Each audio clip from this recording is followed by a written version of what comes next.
We're live. All right, Alan, take over, Alan. I'm gonna see if I could get the Instagram on. Yeah, sounds good. So hello, everyone. We're back with another interview for our AAPI Heritage Month series. Today, we're here with Cliff Chiang, who is, an absolute superstar in the world of comics. He's worked on some amazing, huge titles like Wonder Woman, Catwoman, Lonely City, and Paper Girls, which I absolutely love. And yeah, we're very excited to talk with you today just about, your journey and experiences in the industry and, insights you might have for other creators as well. And did you want to just maybe give like a little quick intro of yourself to start us off? Um, yeah, I've just been, I've been drawing comics for the past, almost 30 years. Has it been? Yeah. So, yeah, and always loved drawing. And once I got to college, I had to figure out what I wanted to do, and I thought I might be film, and now, but what I realized that I love storytelling, and comics was the medium that really spoke to me. So I've been doing that for the past few years, and just really love it, and I love. Every year I see more and more opportunities and more depth in what we can do. Yeah, that's incredible. I'm on a little bit of a somewhat similar trajectory myself in terms of for like some of the past few years, I'd been like more in the screenwriting, film, and TV world, trying to break in there. And then it was only in the last couple of years for me that I kind of discovered the world of comics too, and I've been just kind of getting more immersed in this world.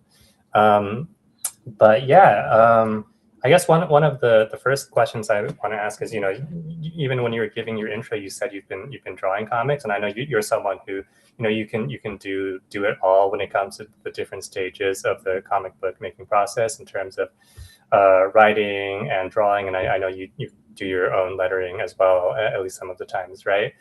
Do you, I guess, do you identify like more strongly as like an artist over more than being a writer, or like is it kind of just like one big like composite role for you? Yeah, I think I don't really think about it. I just think about it as making comics, and then depending on the project, I might be doing more of those jobs or just one. So yeah, I don't really think of myself one way or another. If I'm the writer, I have more kind of control and more tools at my disposal for the storytelling. And if I'm doing colors or lettering, then even more so. There's a lot more granular control, I guess, I can have over the reading experience. But yeah, it's I guess I've never just written a story for So you somebody you else. started out doing everything, like when you got started, you're like drawing and writing just from the beginning. I think when you start out, you're also don't have a lot of other people to collaborate with, so you make mini comics, and you do try to do everything by yourself, and as hard as it is, and then once I was getting work, I wasn't doing that as much, but uh, I find myself just always intensely interested in all parts of the process. So I always thought it was good to know what your collaborators might be doing, so that you understand some of what the difficulties of their job might be and how you can maybe make that easier on them, and just artistically, I love learning what each part of the assembly line, what each part of the assembly line does. Right. Yeah, I've seen the advice that if you want to get better at any part of the comic making process, you should learn a little bit about, the other roles in the process, and that'll strengthen the work you do in your own lane. And I think that definitely holds true. So what like led to your initial interest in comics, do you think, when like what kind of put you onto the pathway of making comics? Yeah, I mean, I had read comics as a kid. I knew about them, but we didn't really have a lot of them around the house. So it wasn't until my older brother brought them home when I was around 10 or so that I really started reading them more regularly and started following certain characters, but mostly certain writers and artists. I was a big John Byrne fan at the time, and so Fantastic Four and The Thing and Alpha Flight. Those were some of my favorite books, as well as Paul Smith on the X-Men. So I was a Marvel kid, but it just, there was something about reading comics at that time where you didn't know what the whole story was, but you got enough of it from every issue to piece together what the backstory might be. And I found the whole thing to be very, I guess, interactive, in that way, because, it was like watching a soap opera where you haven't followed everything, and you had to really be active in terms of, wanting to know and piece together, and make the experience rewarding for yourself. So, to me at that age, it was incredible. And, I read for a few years, and then after the direct market took over, it was harder for me to get comics at the local, pharmacy. But when I was in college, there were a lot of comic stores in town. So with a little bit of extra cash and more time on my hands, and just, just that availability, I got back into comics. But as an older reader, I was more interested in what became Vertigo. They were starting up around then, but I started reading Sandman and Hellblazer, and then from there went towards other independent books like Madman and Love and Rockets, and Bone, and so Love my interest in comics just grew kind of exponentially, at that point, because it didn't have to just be superheroes. It didn't have to. You could tell different kinds of stories. So it became a much more serious interest for me, I guess, when I was in college. But I still wasn't sure what I was going to do, and if I could pursue it professionally. But it was something that I began to love really, really dearly. Yeah. So you said you kind of like came back into comics like a little bit like in your college years. So did you like kind of like fall out of it a little bit during like your middle school and high school years? Yeah, I had a subscription to some books, but after a while, my interest in those started to wane, and then just getting to a dedicated comic book store became more and more difficult. And with school and everything, it just kind of became something that maybe my younger brother was looking at more. So he was maybe picking up some other superhero books at the time, but and then I just didn't have, the ability to go to the store that often. So you just couldn't keep up. So I kind of, I knew about things that were happening, some, family friends of mine were also reading comics, but I didn't really stay that involved with it. But, by the time I got to college, things had really exploded with the Image creators and Dark Horse, the Legend line. So it was a really exciting time for comics, and it seemed like there was just so much opportunity. Yeah, I went through like kind of a similar trajectory with that myself as well. I feel like when I was like a little kid, that was when I would get some of those collected editions of like the first Spider-Man comics, and I would read and reread those. Mm-hmm. And then for me also as like a teenager, I kind of fell out of comics more just because like for me like I mean I was growing up more like in the era when like comics were more siloed like into local comic book stores, and like it wasn't part of my regular routine, especially as a teenager, to go to those. So I just like they just like weren't on my radar, and so I was a kid that grew up like more with the anime and manga, and also like post college for me actually, where I kind of like rediscovered the world of physical comics, because the whole time like I'd been a big fan of the MCU and all that, but like it just took me a bit longer to make the extra step to reading the comics themselves.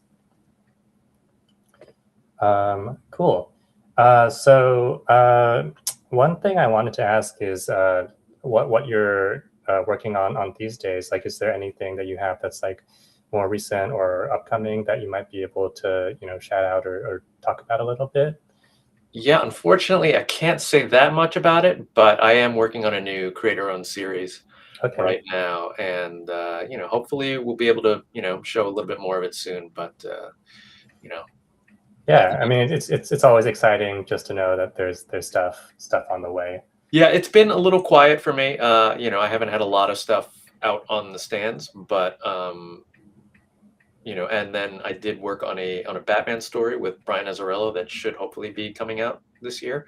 But it seems quiet, but I've been working pretty steadily in the background. Yeah, no, I mean, I know that like all these things, just like the timeline for everything takes a long time. Like I have my first series that's like tentatively supposed to come out in the direct market, but it's like early like 2028, which just like feels like so far away. But Yeah. I've been told just like this is the speed that things move at in the industry. But I'll definitely look forward to hearing more about that. When more news is available. But going back a little bit to some of your previous work, I think Paper Girls is your first series that I personally read. I think I might have seen the TV show first. Either I watched the show first, or like I heard of the show and then like I went to look at the comic. But yeah, I mean, definitely an amazing project, and in the context of AAPI Heritage Month too, like I feel like this is kind of like a rare example of an Asian like protagonist character, like in a story that isn't like explicitly like about like centered around like Asianness or being Asian, right? And so that was really cool to see. And I think also like with the story being set in the 80s, like that element of like Asian characters being like kind of more outsiders is more pronounced as well. Because as you move more into the 90s and 2000s, it's maybe like you get not as many of those experiences where like there's the one weird kid eating rice on the playground or whatever. But in the 80s, it looks like, I mean, that was like more of a factor. So it was just cool to see your work on the story that like centered some of the Asian American experience, but without without it wasn't the only thing that the story was about. Yeah, I was really happy with that. I'm so grateful to Brian Vaughn for having this diverse cast, because it gave us an opportunity to explore race and culture in the suburbs during the 80s, and come at it from different angles than you usually see. So Erin's story is not specifically a story about immigrants, but her being Chinese American is important to the texture of the story. It was important to me to show that it's not autobiographical per se, but a lot of my experiences in there, and knowledge of my friends, and what it was like for them growing up. So I was really happy to be able to represent in that way and have it feel really authentic and natural, so that none of this felt external or imposed on the story, but it just flowed very naturally from the background, and is an important part of the character that we couldn't be taken out of the story, but wasn't necessarily foregrounded either. Yeah, absolutely. That was my experience reading her character as well. Yeah, I guess that kind of segues into, maybe we can talk a little bit just about the general state of Asian American just representation in Western comics, both like in terms of like the characters on the pages and the creators in the industry. Like in terms of the trajectory of like, Asian culture and representation, and I don't know, like the last like 10, 20 years, like it seems like there's been like a bit of an upswing. Has that been your experience, or how do you feel about this?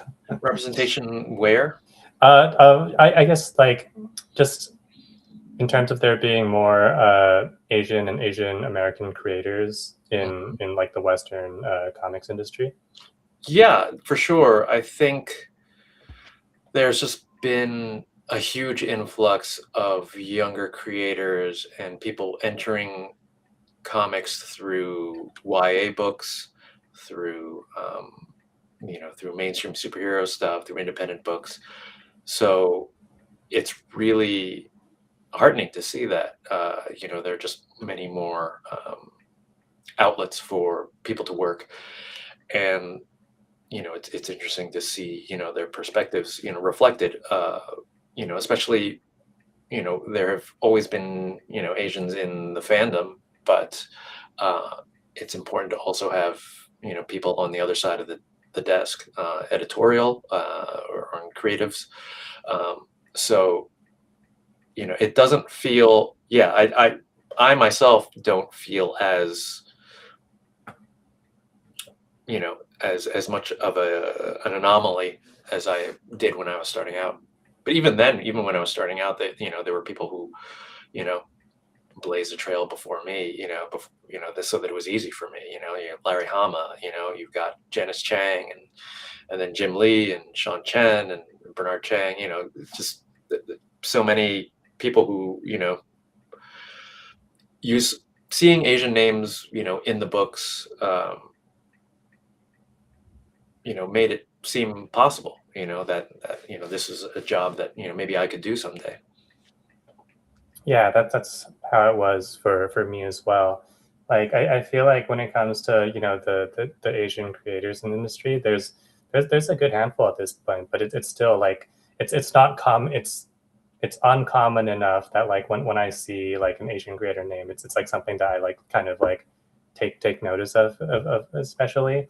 And yeah, just seeing the creators like who are working, who have done the work, it is inspirational and helps you feel that this is something that you or I can do as well. Like for me, the Spirit World series by Alyssa Wong and Hai Ning through DC, that was what actually got me to start going into comic book stores a few years ago. Like I had kind of taken the first steps toward reading comics digitally, and I was like going through like trying to catch up on all the backlog of like all the decades of DC and Marvel comics that I'd missed out on.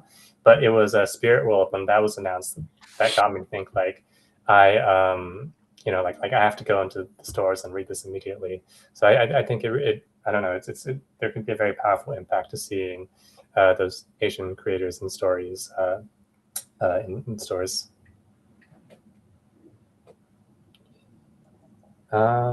Yeah. I have a little technical difficulty, guys. I don't have access to the chat, so I had to go to. Anyway, there's a question. When Let me know when I can interject with the chat room question. I have to switch unless Oh you can see yeah, that. I see. There's some questions. I wasn't looking at this tab, but I think maybe I Okay. can show them on Okay. screen. Okay. Yeah. Okay. Yeah, let me show a couple of these comments. We have. Does this work? Yeah, we have a comment from CP Reader 666, Cliff Chiang, one of the best current artists. Thank you. And then we have a question from Eman, who has been a host on this series as well. How do you view the industry when it comes to allowing Asian creators to create their own projects versus Asian artists working on someone else's projects? Is there a shift toward Asian lore, or do we need more? Hmm. I mean, I think it depends what part of the industry you're talking about. If you're talking about mainstream comics, then mainstream superhero comics, then, I think, there's definitely, I'd like to see more projects from Asian creators. I mean, I'd like to see that in no matter what, but I think, specifically in superhero stuff, there isn't necessarily a ton right now. But uh, I think, I don't know. I think, whether you're originating the project or working on it, I mean, you're still part of it, and especially on a creator-owned book, um, so it's built into the project. I mean, I'm not quite sure about the second part, the shift towards Asian lore. I mean, culturally, Alan, what do you think? Yeah, I mean, if Evan is here, maybe he can, or clarify the question. But I don't think it's a question of, I mean, when it comes to publishers, I guess allowing, I mean, it just, it would be, it's best when publishers have, really great open, policy, and are actively going to find new creators, and versus, once the creators have enough of a following, to be able, for them to be able to start their own projects. I think it's more a problem with the marketplace, maybe, leaning more towards, existing properties right now, as opposed to new stories. I think we do need to see more new material, and I would love to see, yeah, I would love to see more projects from Asian creators, or involving Asian, cultural elements. But I think I think it's better than it was. Okay, yeah, I'm gonna have a question right here, right now. This is gonna be very. I think this is gonna be a tough one. I'll be ready for it. But uh, I'm a Korean American, and I have a this. He's my guest here before.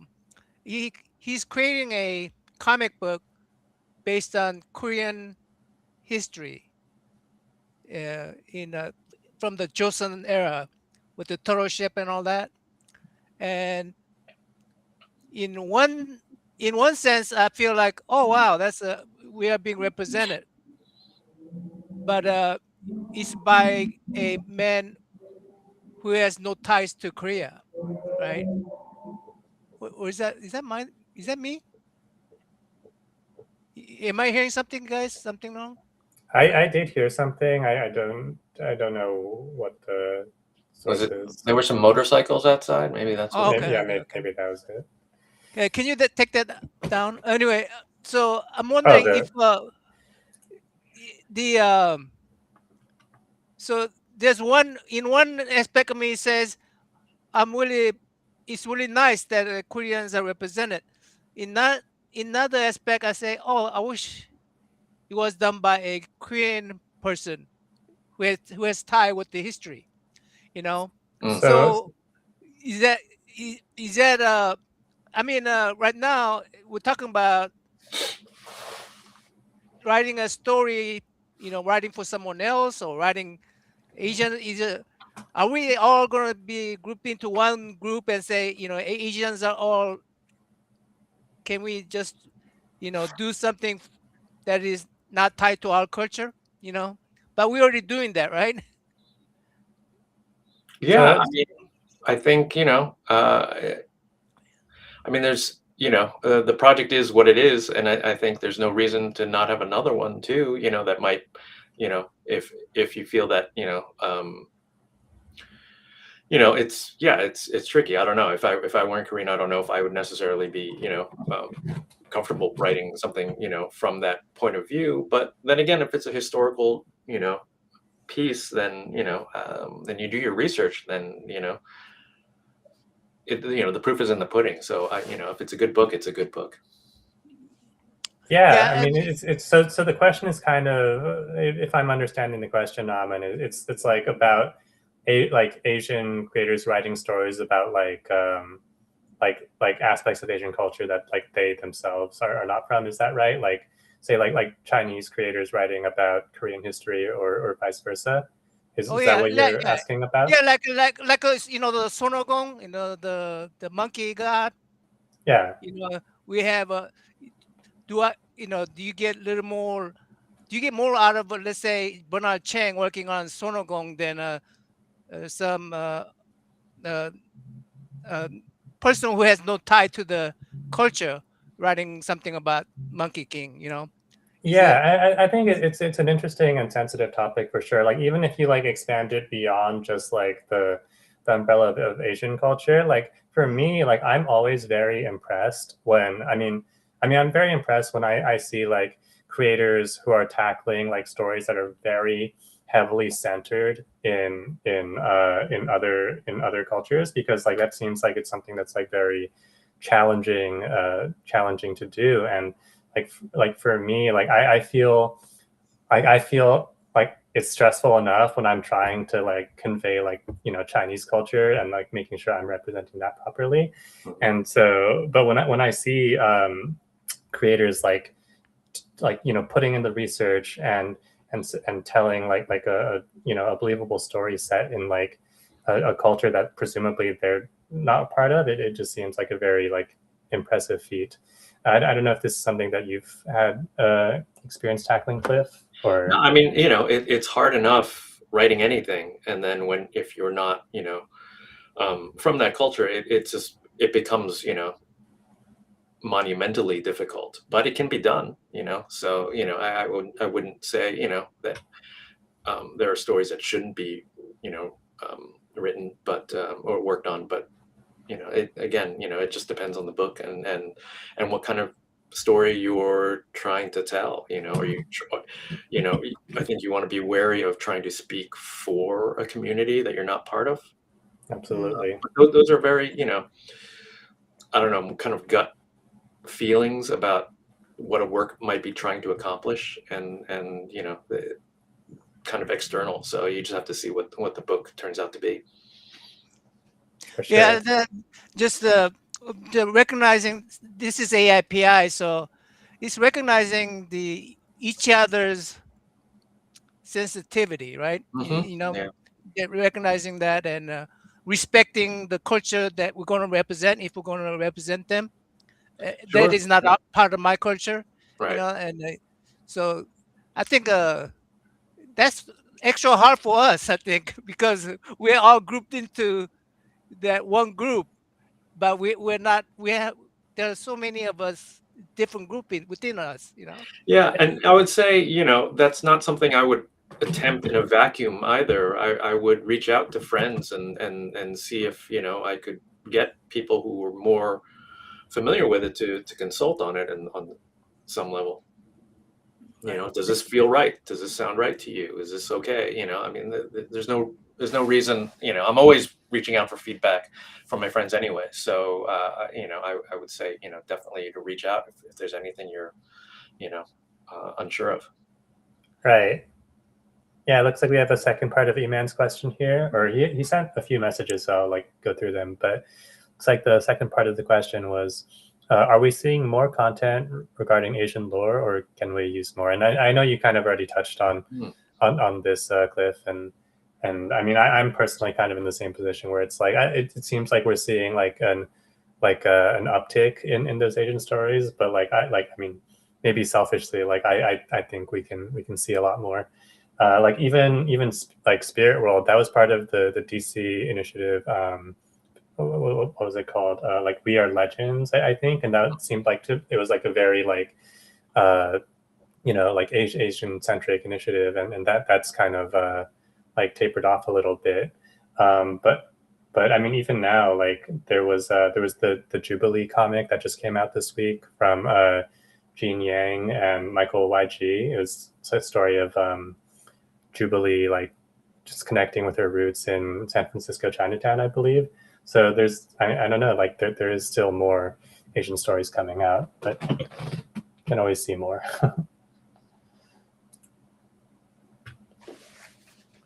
See, E-Man says, if more is needed, how can it be marketed to a wider audience?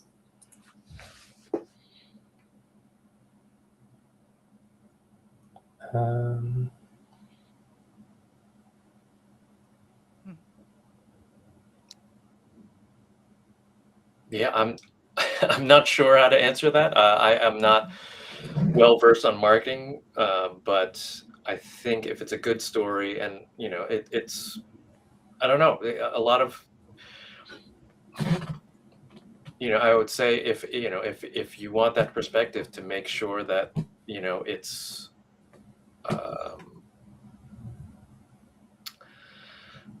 I what I don't like seeing is something that feels so generically, that just feels like, obligatory, not tip of the hat to culture. I Right. like specificity of details, that ring true. So, I would say if you're going to do it, don't water it down necessarily, and especially for with this idea that by watering it down, you would somehow appeal to a wider audience. I think you make it specific, and the universality of kind of human experience is what makes it, understandable. What makes it meaningful. Yeah, absolutely.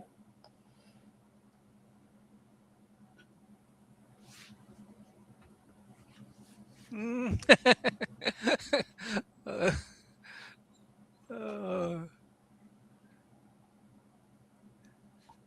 Yeah. Well, I mean, it seems like the comics industry has been like going through a tumultuous couple of years. I mean, maybe that's kind of always the case, but the last like year or two specifically seems like there's been a lot of upheaval with the whole diamond situation, and but also like it seems like there's been a lot of positive momentum from from DC's Absolute line and all of that. So from the perspective of someone who's been on the scene for quite a few years now, like what's your take on the current state of industry and where we might be headed in the next couple of years? Yeah, it's an exciting time. It's really great to see the enthusiasm that people are having for the Absolute books and how it's bringing new readers, a younger generation of readers who hadn't been collecting books. One of the important things to remember is that these are as much you know kind of business as there is going around, with variants and speculation and stuff like that. Absolute Batman is on its 11th printing of #1, I think. oh my goodness.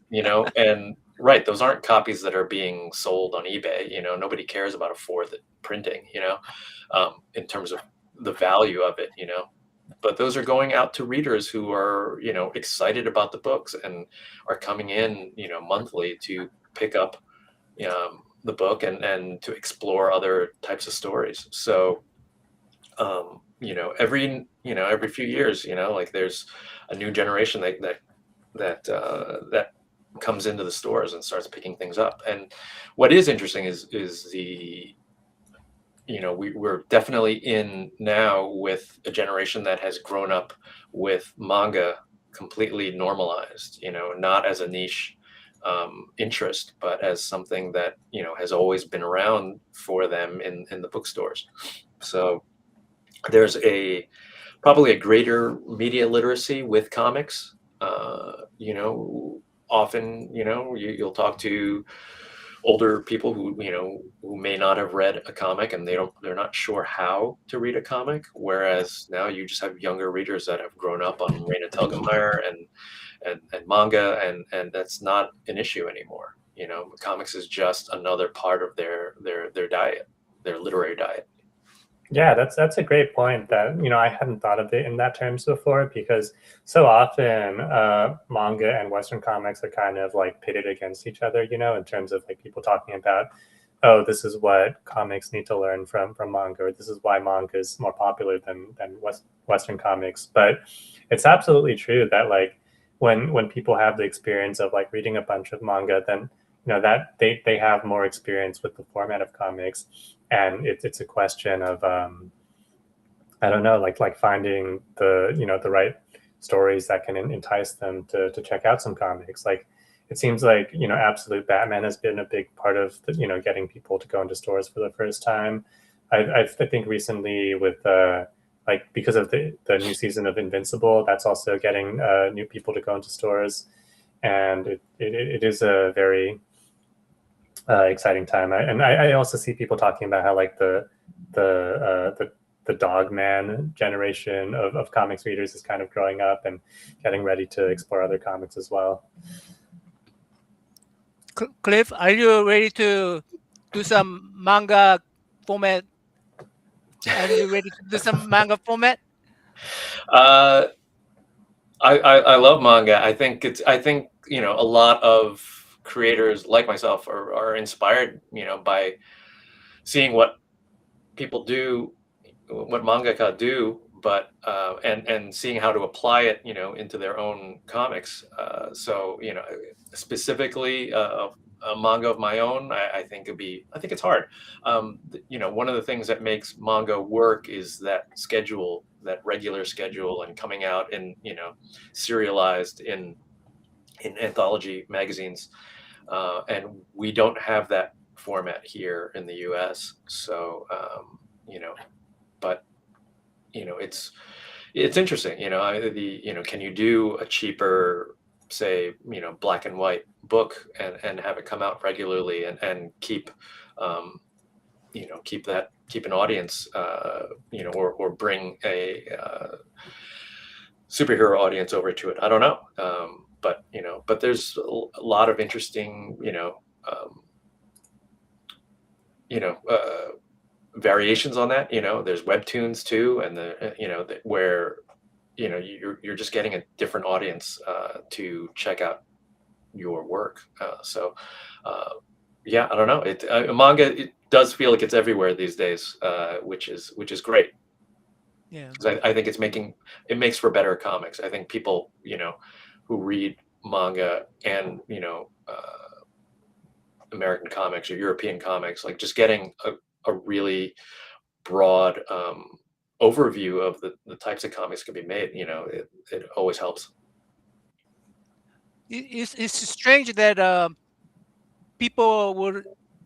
For me, I could go from manga to American comic back and forth. It's hard that people are choosing sides rather than enjoying either medium, because there seem to be, to me, they're the same kind of medium. Yeah, it's all comics, right? Yeah, I yeah. think I think it mostly comes from people who like haven't like just haven't like put some time to trying out the other one, whether it's comics or manga, which is totally fair. But I feel like sometimes people want to like justify their choice, so they try to say like, oh, this is this is why this other world of comics is not worth my time. But I think I if you're mean, interested in the art form, I think if you're interested in the medium, then it's kind of arbitrary. Whether it's manga or where it comes from, and who's making it. It all is just comics, like you said. But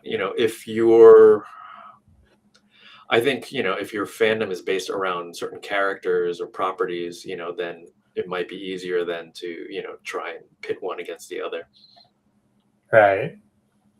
And I guess what people are always saying, it's like manga starts at a chapter one, and you read from there, whereas it can be a little bit more confusing to find your footing in Western comics. But then this also goes back to what you were saying, Cliff, about how for a lot of comic readers, like you come in with like Batman issue 434 or whatever, and it is like a little jarring, but like you it doesn't take that long to get situated, and it also is kind of uniquely like enjoyable in a way, like you said, where you're like stumbling into the middle of this like huge universe, connected universe, and you have the excitement of knowing that there's like so much both like behind you and in front of you to check out when you come in at an arbitrary story point.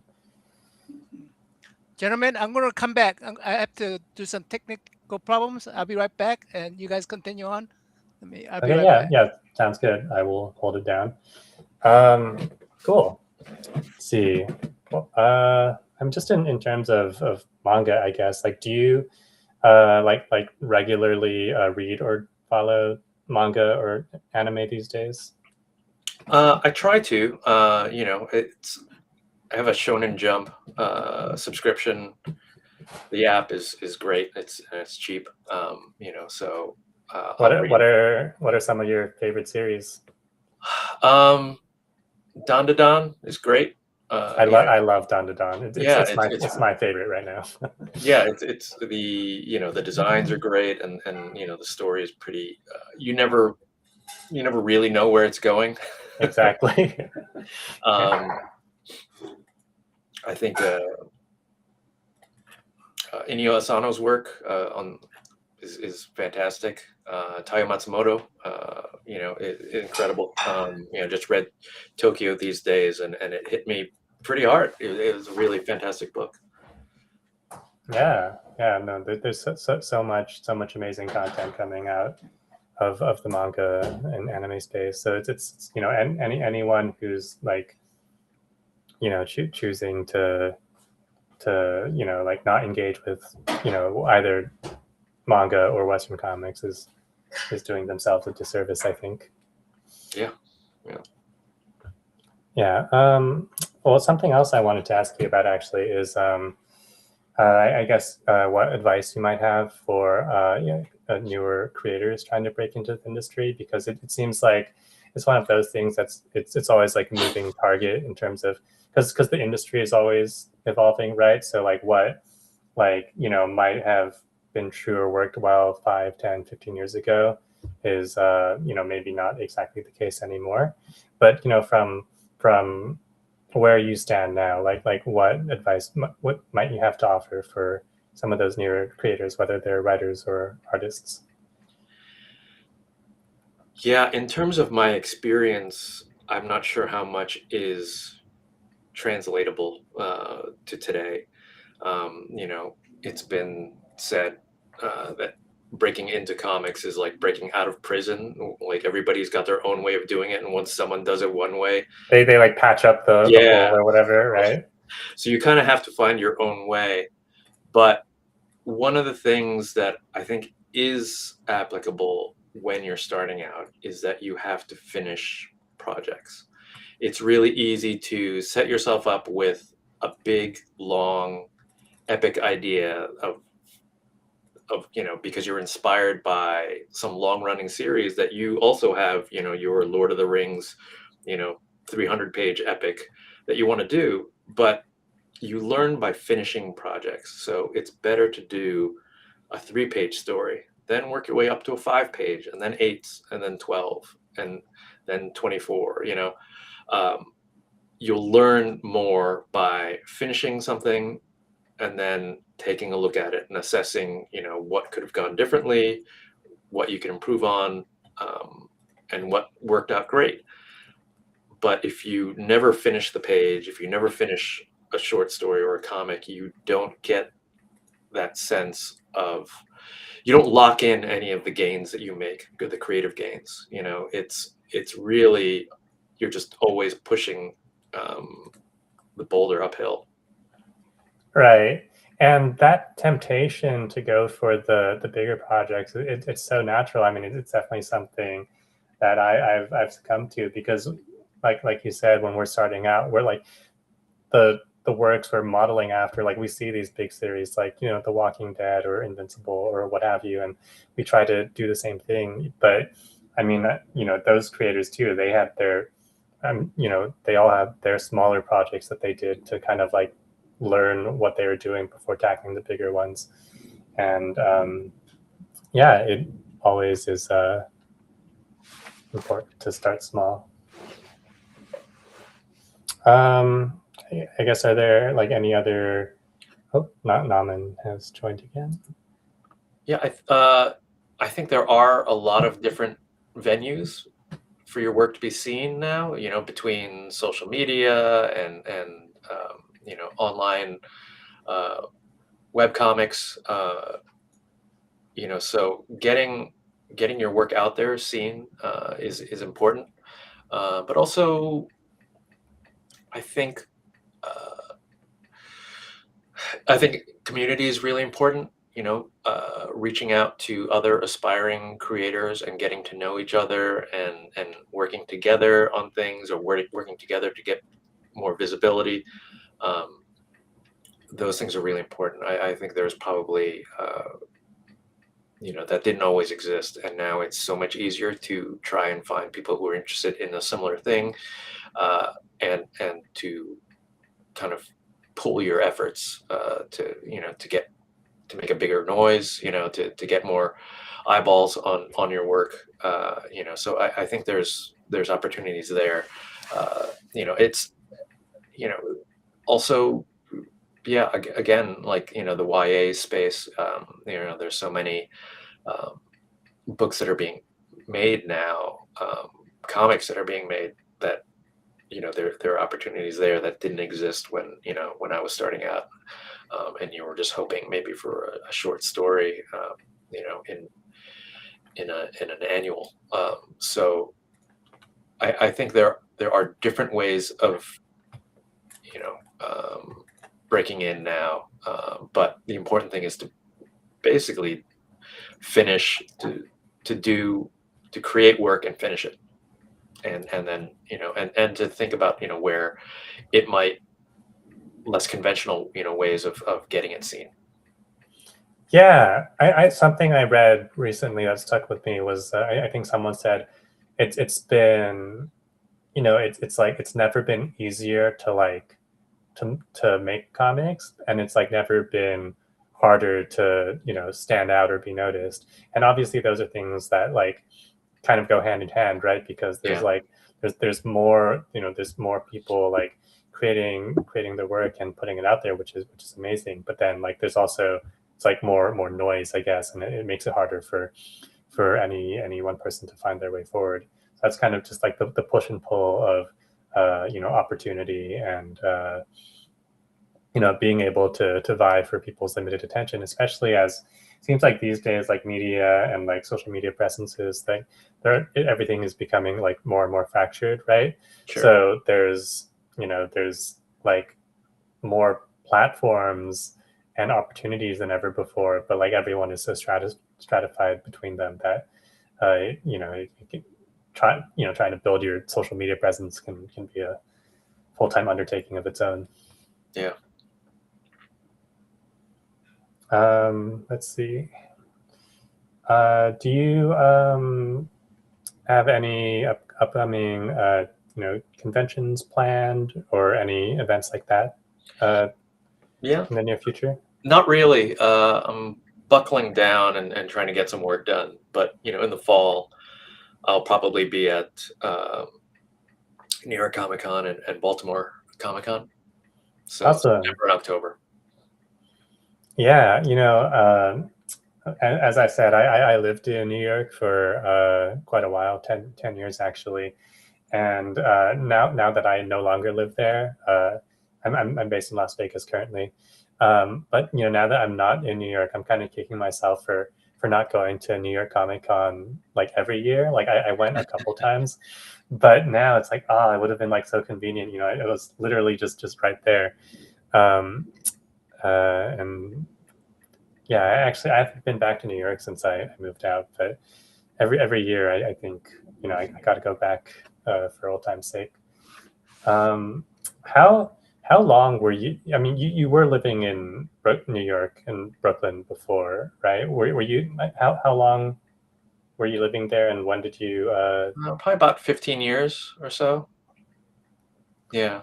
Because you know, I was rereading Lonely City recently because I want to brush up on it since we were going to do this talk, and I don't know if this is like a lot of Gotham cities, but like I felt like your Gotham like just like felt like very like especially like the New York vibes were strong. Yeah, And it's one of the things that I really wanted to do with Lonely City was present Gotham as a really vibrant, diverse city that felt real and not like, often you'll just get these kind of generic cities that don't have a texture to it. And it was also a story that, drew a lot on, my experience in New York. So, it's a bit of a love letter to New York too, in that way. So, and all the different stories that are in the city. So I wanted Gotham to feel lived in the way New York does. I wanted it to feel like there's a story, around every corner, and that there are ethnic communities and there are people of color in the city, not just, this kind of weird, kind of matrix city that you just auto populate with with NPCs, right. Yeah, I think maybe it was just because I had lived in New York and I knew you had been based there too, but like I definitely felt that New York resonance. And I mean, again with Lonely City, I think it's just so incredibly impressive to me that you wrote and drew and lettered all of it, and you just have this complete Batman story that's like, I mean, it's kind of like your own setting as well, right? Because it's what is it like? Is it technically an Elseworlds story or? I guess, yeah. I mean, it's a Black Label story. I guess they haven't really. Have they brought? They're bringing back Elseworlds. I get. Yeah, I mean, I don't know but yeah, it's its exact. own alternate universe. I Yeah, guess. so it's like like completely your own Batman or Gotham City's story, like, and I feel like there's can't be very many people who have done a story like that. So I don't know. I think it sticks out a lot. Yeah, it was incredibly rewarding to work on that. I think putting all the ideas I've had about story, about making comics, and putting that all into one book was really just a great How did opportunity. It's exhausting too. How did that come about? Like, was it like you had the initial idea and pitched it, or what drove the idea? When they announced Black Label years ago, I was incredibly excited by it, and they reached out to me shortly after the announcement, to see if I had anything that I wanted to do. I was pretty busy with Paper Girls at the time, but knew I was going to be wrapping up within about a year.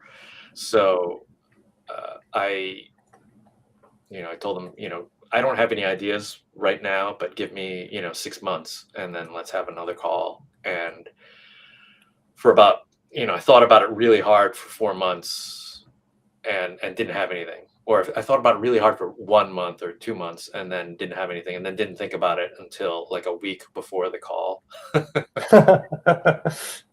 But then, I think in that interim, a lot of thoughts had gone through my head and ideas kind of, marinating and aging. So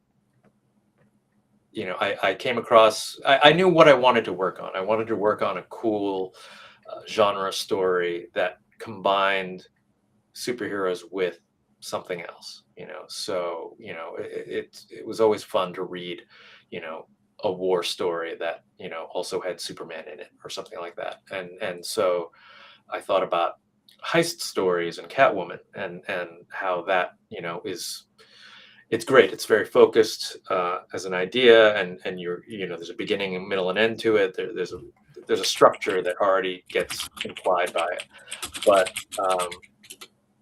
but we've seen Catwoman heist stories, so I needed to figure out what what the twist would be, what would make it more memorable, and what would make it give it some meaning.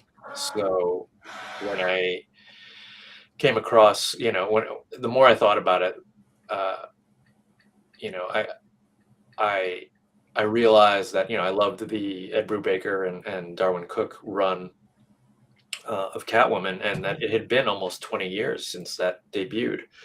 And then I thought, well, what would it be like if that Catwoman were 20 years older? What would she be like? And then realizing that a heist story with an older Catwoman um, now had a heart to it. It could be talking about you know sexism and ageism and the difficulty of being an older human um, in this world of superhumans. So and then at that point, yeah, the idea just took hold, and it really felt like it had a soul. So I pitched that to the Black Label editors, and and they loved it, and we went from there.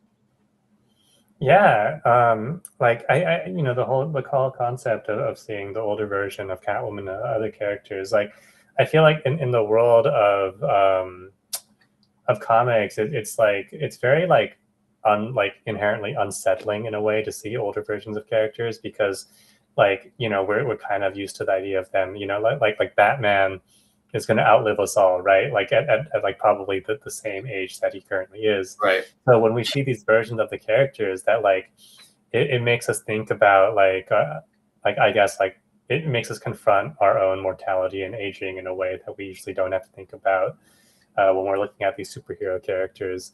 And so Yeah, I I don't do know. love looking at stories from that lens. Some of my favorite stories have been like that.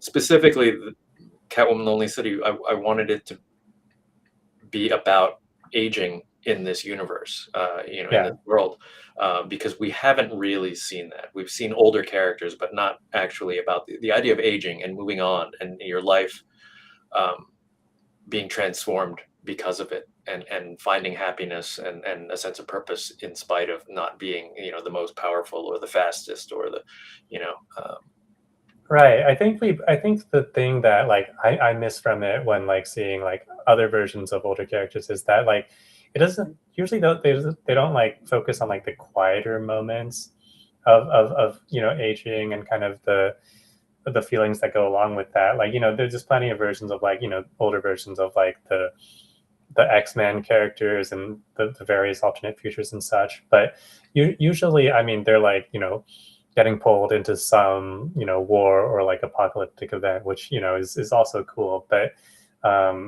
Lonely City kind of struck me because we have those quiet moments of reflection from Selena where she's just like, it's so relatable because, it's so grounded and we think of all the moments where like we're doing things that like we had have been doing like 10 or 20 years ago and thinking like, oh, like my body's not what it used to be, or what am I still doing after all this time. I definitely resonated with me. Looks like we had another question from E-Man here. Have you ever snuck in Asian lore or imagery into your work? huh I mean, I'm sure I must have. I just can't think of it. Right. I mean, it's probably Probably not did. something you do like secretly, right? It's like sometimes certain imagery might make sense to have in the background, especially like if it's a Asian character like Aaron, where like they just might have, it would make sense for their character to have something like that in their background or related to the activity that they're doing, right? Yeah, I mean, yeah, I'm sure we must have done it, on Wonder Woman. I think, yeah, that question is more about, working it into, other, kind of corporate projects. So, yeah, I think on Wonder Woman we probably did. Dionysus in Wonder Woman was a Japanese guy. The foxtail. So there are bits and pieces of it here and there. You're just going to pull from things from that are in your orbit. Um, Yeah, this is kind of tangential, but in my very limited experience doing work for publishers so far, like I've had a couple moments where like I'll need to like make a character for something, and I go through this thing of thinking like should I make them like Asian or Chinese? Like it feels like a little bit like it feels like a little bit like random to like make them like Asian for the sake of it. But then I think, well, I mean, this is no different from like I don't know, like if a white creator was just like making a white character, they wouldn't think anything extra of it, right? yeah. And it's like if we're not the ones like putting more Asian voices and faces into stories, then like who's going to do it, right? Yeah, I think it's challenging the idea of, what's the default, so Exactly. and we I grew up with a lot of media where, I was asked to empathize and relate to characters that who didn't look like me. And that's Hmm. okay, and that's healthy. Exactly. Yeah, I mean, you guys, the conflict about the what's that movie, Prabha or something like that? The Asian character. There was a in the movie itself had a where she come out as a nerd lady, but so a lot of Asian ladies are complaining about that particular Prabha, wearing my Prabha or something like that. I forgot the name of the movie, but a lot of Asian females are complaining about that. But then there was in the same movie there was also a very successful, very very attractive Asian woman too. So it kind of show both of them, but we tend to focus more on negative part of that. So I'm wondering, how do we, find the balance where where where we're presenting ourselves as a Asian character as a always successful, or do we show them as they are, or whatever the stereotype is? I mean, how do you control that as a creator? I mean, do you ever thought about that as you create? Yeah, I think you don't want to, I mean, the solution I think is, yeah, to have more diversity, so if you do have, right, if you're just going to have one character, then there's a lot of weight on that character. But once you have two or three, then you have a bunch of different experiences there and a bunch of different opportunities to show a wider range of characters. So it's it's hard. I think it's harder when you limit yourself, to the one character who's supposed to speak for all Yeah, all represent women. Yeah, all it's Asians. too Like hard. You're always going to lose. Um, Yeah, so it's better to give yourself more chances. yeah. And let me go back to my other question. As I said before, I'm a Korean American, and this person is writing a story about conflict between Japan and Korea, right? And I'm as American, uh, in this story where Korea's good guy and the Japanese are bad guys, right? And is as a my perspective, I have to. Oh wait, these Japanese people, they have their reason for invading Korea, and Korea has their reason for defending themselves. Um, as a descendant of these conflicts, you know, you know, I have to be. My view has to be different than Korean's view because I'm American too. So it puts us as a creator. We probably put ourselves in a little bit more. We are more responsible, I think, to be. We are responsible for our culture, and we are responsible for my fellow.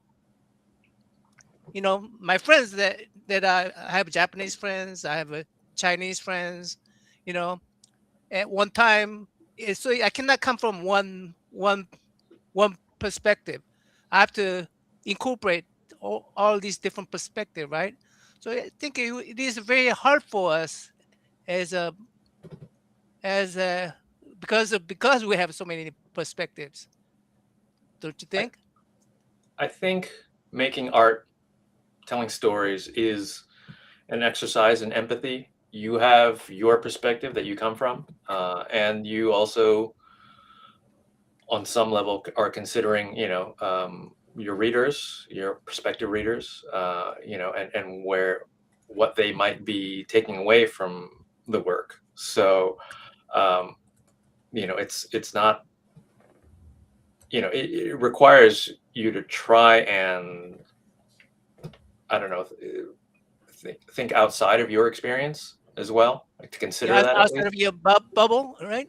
Yeah, yeah. So, and that's the rewarding part of it. I think it's hard work, but ultimately it's worthwhile. And I think that's kind of, almost getting back to the question earlier about, making something for a wider audience, is just considering that, does this land, um, you know, do our specific references to our cultures, like, is it just alien, or can somebody, you know, have you told the story in a way that someone who's not familiar with it can understand, and, through your specific examples, what you're trying to convey, or is it just code, Yeah, I mean, the old adage, if you try to make everybody happy, you're probably not going to make no one happy, Yeah, right? yeah. So, but so yeah, but so yeah, you're in a comic book business. You want to sell to the general audience, but you want a special human story that maybe only have a certain range of audience. You know, how do you balance that? I you know y- I I'm not sure exactly. I think you can't afford to second guess yourself too much. And comics is such s- a unique medium, that works in its own way, uh, and so, the best thing to do is to just drill down and make your comic as identifiably you and unique as you Yeah, can. I think you can't anticipate other people's tastes. What you yeah, can do is make something that you feel is good, and has your imprint on it, and hopefully that resonates with other people. But you don't really have any control over that, so it's um, and like we said before, yeah, trying to do that intentionally maybe just ends up watering it down. Yeah, yeah, that's exactly how I feel about it too. Like when it comes to um, we're always going to have like more ideas for what we want to make and work on than what we have time to work on, or get accepted as pitches or whatever. So when it comes to prioritizing which ideas we explore, I like, my philosophy is like, I want to make the stuff that is going to be like my personal favorite comic, and then trust that there will be people out there who have similar tastes, because most likely the stuff that appeals to me, it's not going to be that unique, right? So kind of like you're saying, Cliff, like the best way to guarantee that you're making stuff that someone will like is to make it something that you'll like, right? I mean, if you make a human story, I think That will tie out most of us if you make a human story, right? So Yeah, I mean, and I feel like that human element is just becoming more and more valuable these days, even with like the rise of AI and all that pushing people to crave the human element more.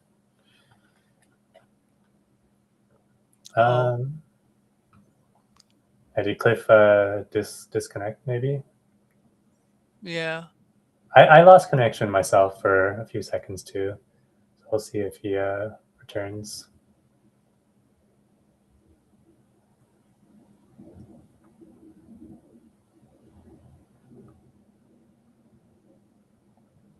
But I mean, either way, we're over the 1 hour mark, so Yeah, I think we yeah, can look to wrap up kind of soon. But we'll just yeah. see if Yeah, I want to. We just want to be able to say goodbye to him, but yeah. let's wait for a little bit. Meantime, oh, he's still on. Let me see if I could back him. There you go. Now he's off. Yeah, we'll see. We'll give him a minute or so, see if he returns. Uh, he says he's in backstage. You see him? I don't see him backstage. If you're here, Cliff, and you can hear us, maybe try leave like just like leaving the room and like coming back in through the link, and Just like I did. we'll Yeah, see if we can get you to pop up that way. yeah. We just want to say goodbye to you. Or we do want to say goodbye. Yeah. Um, Oh, there he is.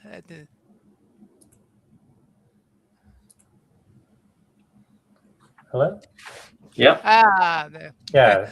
Yeah. Sorry about that. I could see my camera still up, but you guys couldn't hear me, so that was Yeah, weird. that's odd. I think I mean we haven't used Restream that much, so we have a couple hiccups now and then. But I mean we were I mean if you could hear us, like I think we're past that 1 hour mark, so we can start to look to wrap up anyway. Don't want to keep you here too long.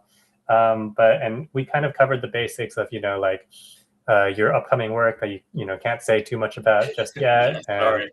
and those convention appearances to look forward to in the fall. We'll have your social media like in the video description too, so people can find you that way.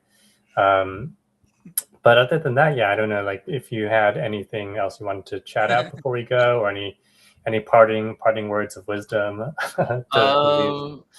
No, I mean, we covered a lot. This is definitely a very thoughtful. I haven't considered a lot of these issues in a while, but it's always nice to think about them.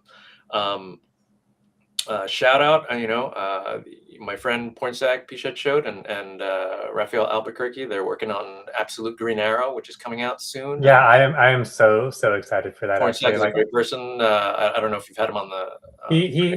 he has been on this series. I think last year or the Yeah. year before maybe, but he has been a guest here. Yeah, so Um, I'm really excited for him, and I think he's got a newsletter where he's talking about his experiences writing.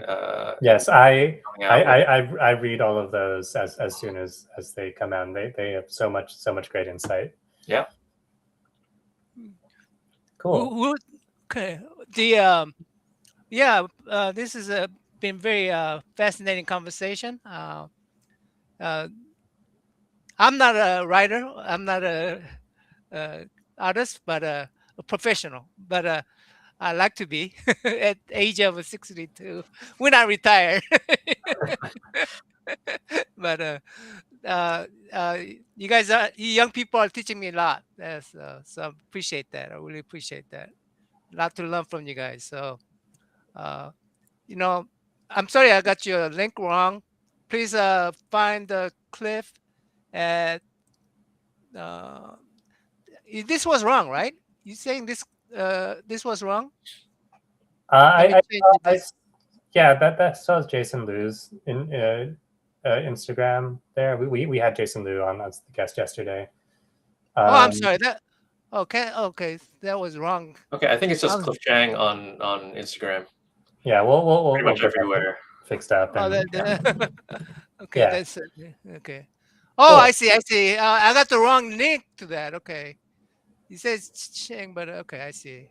Let me see if I could change that to Jason Lewis was yesterday, and I'm sorry about that.